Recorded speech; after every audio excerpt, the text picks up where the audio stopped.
Mas os fatos aqui demonstram claramente o seu compromisso, inclusive partidário, desde 2008, nos governos Lula. Chegou aqui dizendo presidenta, não precisa dizer muito mais quando se referiu a Dilma Rousseff, e foi durante o período em que ele esteve no INSS que não apenas o roubo dos aposentados cresceu desse jeito, no presidência não, Stefano na presidência e na Procuradoria-Geral, como a sua esposa e sua família enriqueceu desse jeito, por meio das atividades com Careca, que ele não quer dizer como chegou a conhecer a sua esposa e a sua irmã.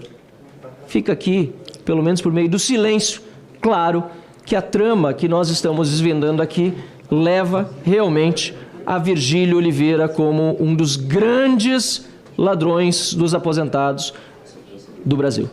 E eu queria lembrar, Vossa Senhoria, que foi procurador-geral do INSS, que em julho de 2024, a CGU, que fazia uma investigação ao INSS, propôs, essa é a palavra correta, que fossem suspensos cautelarmente os repasses de descontos de mensalidades associativas de várias entidades, Unaspub, Ambec, APB, CBPA, Conafer, ABSP, de Sindinap, que é do irmão do Lula, e a APS Universo. Por que o INSS, sendo o senhor procurador-geral do órgão, não suspendeu cautelarmente quando, em julho de 2024, houve essa recomendação da CGU? Porque a Procuradoria não tem competência para suspender nenhuma CT. Não, a Procuradoria não, ela pode sugerir ao presidente. A Procuradoria não sugeriu, não aconselhou? Se consultar. Não, o processo não foi... Então quer dizer que o Stefanuto não consultou o senhor? Não consultou formalmente a Procuradoria. Então o Stefanuto não consultou o senhor, recebeu... O senhor não tem conhecimento dessa... Não tenho conhecimento de consulta formal à Procuradoria. Não é uma consulta, é uma proposição feita pelo CGU ao INSS, ao presidente Stefanuto. Que não transitou pela Procuradoria. Ok, então o senhor está dizendo que o Stefanuto que teve responsabilidade total sobre esse caso, correto? Sim ou não? Eu não sei quais foram as atitudes que ele tomou em relação não, ele veio aqui e disse que tomou muitas outras atitudes, mas não, é óbvio que não suspendeu cautelarmente, a CGU propôs, mas ele não suspendeu. Tivesse suspendido essa roubalheira que aconteceu sob a gestão dele com o senhor como procurador-geral, não teria acontecido. Teria suspendido, não é verdade? Ele não suspendeu. Tanto é que só suspendeu-se depois, em maio de 2025, depois da operação da Polícia Federal no final de abril. Como também o próprio Tribunal de Contas da União, depois de uma auditoria que fez e não pediu suspensão. Mas o senhor o senhor não recomendou, o senhor disse que não foi consultado, responsabilidade do Stefanuto, que aliás mais uma vez demonstra como ele prevaricou, como eu já havia dito, senhor presidente, antes. Eu queria que colocasse aqui na tela uma imagem sobre os caminhos que levam ao Virgílio, ao depoente aqui. Pode ver que a CGU praticamente gabaritou, senhor presidente. Quase gabaritou, serviço técnico muito bem feito. Das entidades, das 8 entidades que foram, pediram suspensão, 6 delas pagaram, de alguma forma, alguma empresa que depois repassou dinheiro a outra empresa, todas elas não sabemos de fachada, pertencente à esposa do Virgílio, ou a sua irmã. A esposa Thaisa Hoffmann ou a sua irmã Maria Paula Xavier da Fonseca. Aqui a gente vê são quase mais de 15 milhões de reais que foram encaminhados a essa empresa. E aí eu pergunto, senhor Virgílio, a Prospect Consultoria Empresarial enviou 3.800.000 para a Curitiba Consultoria em Serviços Médicos, empresa da Thaisa. O senhor sabe que serviço foi esse? Deputado, continuando na minha linha de defesa, assessorado pelos meus advogados, eu vou continuar em silêncio. Agora o senhor vai ficar em silêncio, ok. Agora não, okay. Desde o início da oitiva, nesses assuntos. Não, mas o senhor tem me respondido até agora. Ao meu trabalho como procurador-geral do INSS. Ok, eu já vou chegar no seu trabalho como procurador. Aliás, eu chego no senhor exatamente agora. A Prospect, no escritório da Prospect, foi encontrado um bilhete escrito 30% Virgílio. O que significa esse bilhete encontrado lá, esse papel, esse percentual? Não faço a menor ideia, nunca vi esse papel, não sei do que se trata. A empresa Prospect é do Careca, do INSS, e passou 4 milhões quase para sua esposa e a World Cannabis quase 7.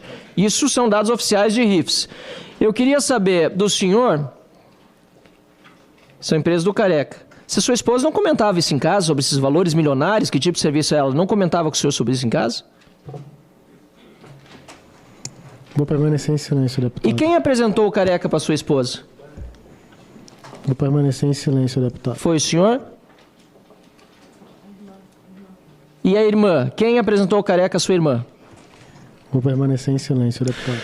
E o senhor sabe, porque assim, o senhor disse que não pode haver pré-julgamento, mas há algo muito claro na Lei 12.813, que é a Lei de Conflito de Interesses, que trata, justamente no seu artigo 5º, da configuração do conflito de interesses no exercício de cargo ou emprego no âmbito do Poder Executivo. O senhor tem conhecimento dessa lei, 12.813?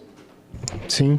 Ela diz, no seu inciso 5º, que praticar ato em benefício de interesse de pessoa jurídica de que participe o agente público, seu cônjuge, companheiro ou parentes, consanguíneos ou afins, em linha reta ou colateral, até o 3º grau, estamos falando da esposa, e que possa ser por ele beneficiado ou influir em seus atos de gestão, é conflito de interesse. Portanto, no mínimo do mínimo, sem pré-julgamento, o que nós estamos vendo aqui é improbidade administrativa. E aí, senhor presidente, eu quero levar aqui, pelo menos, ao conhecimento do público, que o que nós estamos vendo na questão do Virgílio e da sua esposa é que houve um tremendo de um conflito de interesse em que houve um enriquecimento com esse dinheiro do roubo dos aposentados do casal. Com compra de Porsche, de Audi, de apartamento de 28 milhões de reais, aliás, muito bem dito aqui, já era preparando provavelmente os próximos assaltos, porque os valores todos não davam ainda os 28 milhões de reais. E aí eu me pergunto, e quero perguntar ao senhor, se por acaso a AGU já abriu seu processo de demissão por improbidade administrativa.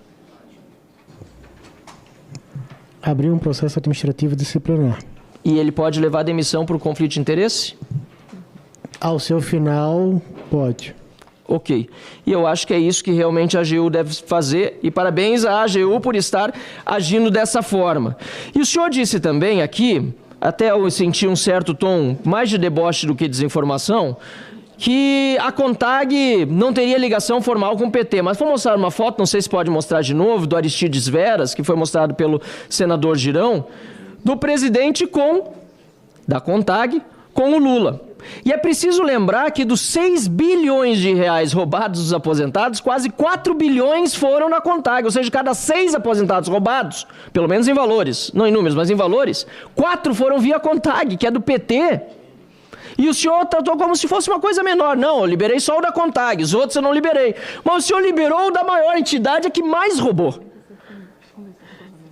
E aí, senhor presidente, para ir para o nosso encerramento, sobre essa questão da vinculação política, o relator perguntou em determinado momento, pode retirar de novo a foto aí da CONTAG da tela, o relator perguntou em determinado momento se o senhor se sentiu pressionado ou foi pressionado por algum político parlamentar para incluir esses 30 mil descontos associativos na CT.